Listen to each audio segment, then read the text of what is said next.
Hi folks, Colin here. Welcome back to the channel. Good to see you. Thanks to all my subscribers and the people that subscribed last week. If you haven't subscribed, consider doing so.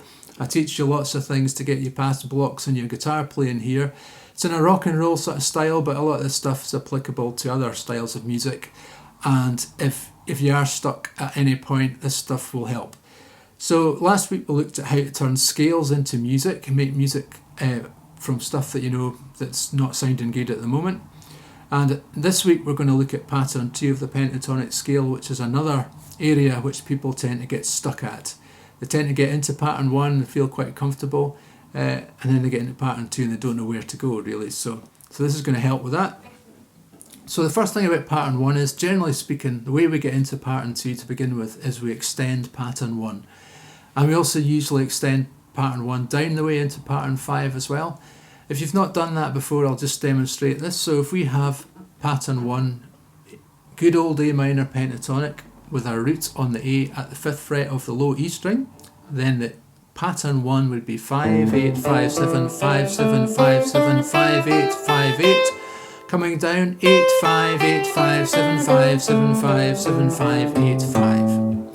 So the first way we extend it, we go down the way into pattern 5. So we go 3, 5, 3, 5, slide with the ring finger up to 7, 5, 7, 5, 7, slide with the ring finger up to 9, 8, 10, we're in pattern 2, 8, 10, come down, 10, 8, 10, 8, slide with the ring finger down to 7, back to pattern 1 now, 5, 7, 5, 7, 5, actually slide, I prefer it to slide with your ring finger on the 7, 7, 5, 3, 5, 3. Sorry, speaking and trying to do this at the same time is a little bit of a challenge. So I'll just demonstrate.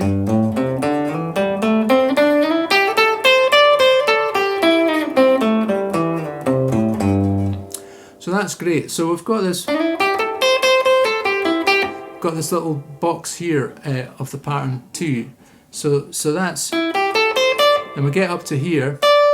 Now, so the first thing that I'm going to demonstrate, which kind of gets people muddled up, is they're using, see what I'm doing here? I'm using my first finger on 8 and my ring finger on 10. Now if you come down, you've got to make sure you've got your ring finger on that 9th fret of the G, otherwise you'll get yourself in a fix. So when I did that coming up, I played that with my second finger. And actually that's a bit of a trick to pattern 2. You really want to have your root on your second finger, so if you're starting down here,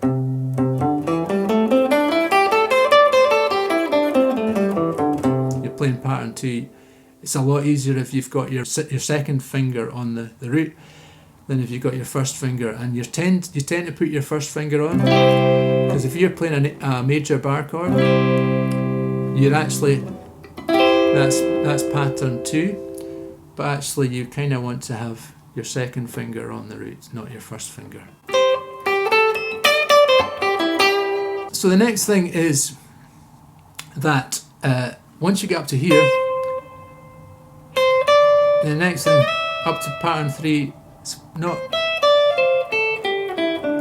it's not too handy a move from pattern 2 to pattern 3, so folk kind of get stuck there. One thing you can do is you can come back down to the E string, same note again, that's your C. So what that is, C major and A minor are the same notes, so you could start from C, play a major pentatonic, and that gets you up to 17th fret. It's quite tricky to actually talk and do this at the same time. Now I wouldn't tend to be doing much of that when I'm soloing, because I tend to, or improvising, because I tend to just kind of play in one area. I don't tend to go up here, or I mean, so that's just an option. But the problem is when you're actually playing live, it's usually pretty dark, and quite often I get like, when I'm up here, I'm like, oh, I can't see where I am. So I like to be more down here. And I tend to stop, if I'm playing in minor pentatonic, A minor, I would tend to stop at the 13th fret on the B, That's my note of C. And in my little D shape. And that's so that's pattern 4 of the pentatonic scale.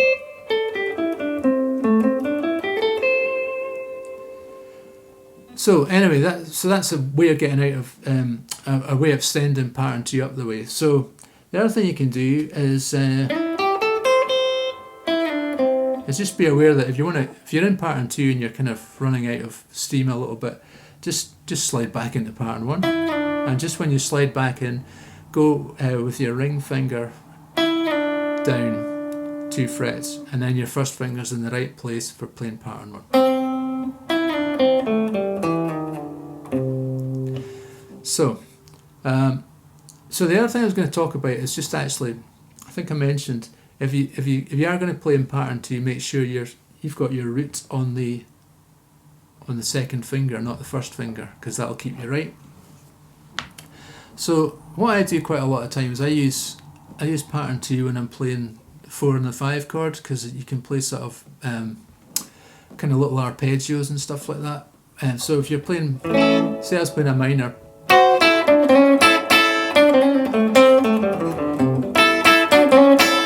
and then when I go at the 4 chord, I'm actually playing, well, technically this is probably pattern 5, so it's maybe not a great example, but basically it's the same kind of shape. So if I was playing pattern 2 on the A, I would start with my second finger on the root, and I'd be playing 5 7 3 5 7, then 4 on the D, and then 6 on the D, and 7 on the D. Now you see, like, it's so easy that, because I've got my second finger on the right fret. I mean, I've got one finger per fret. I'm not hardly moving at all. And the other great thing about this position, now as I say, I usually play it up a string, but I'm going to demonstrate it from pattern 2, is that note there is my 1, my pinky's on the 2, my first finger's on the 3 when I play it on the A string, my second finger's on the 4, my pinky is on the 5 when I play the 7th fret. If I come down, that's my flat 5. So I've actually got all those frets available to play.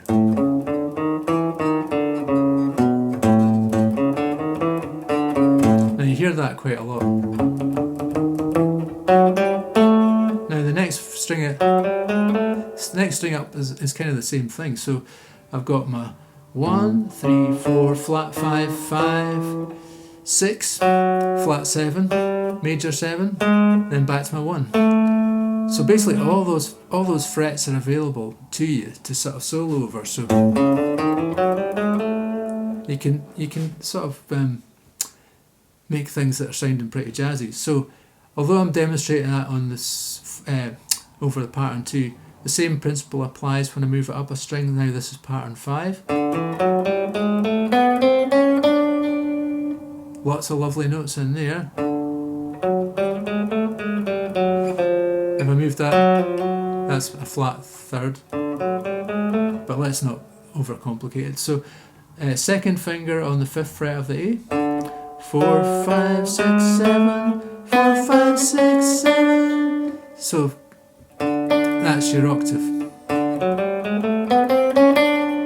So you can actually start to, if I'm doing that over the 4 chord. So it's just start off on the 1 chord. So I'll just play a pattern 1 pentatonic scale.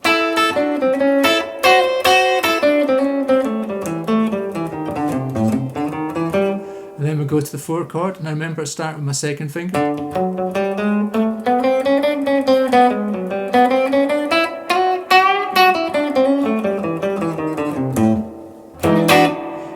The same thing works for the 5 chord.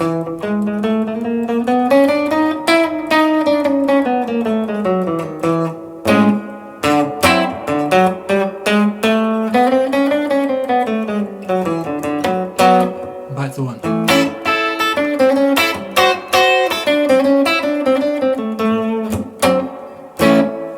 just get into the habit when you're playing your pattern 1 of just being aware that if you start with your second finger,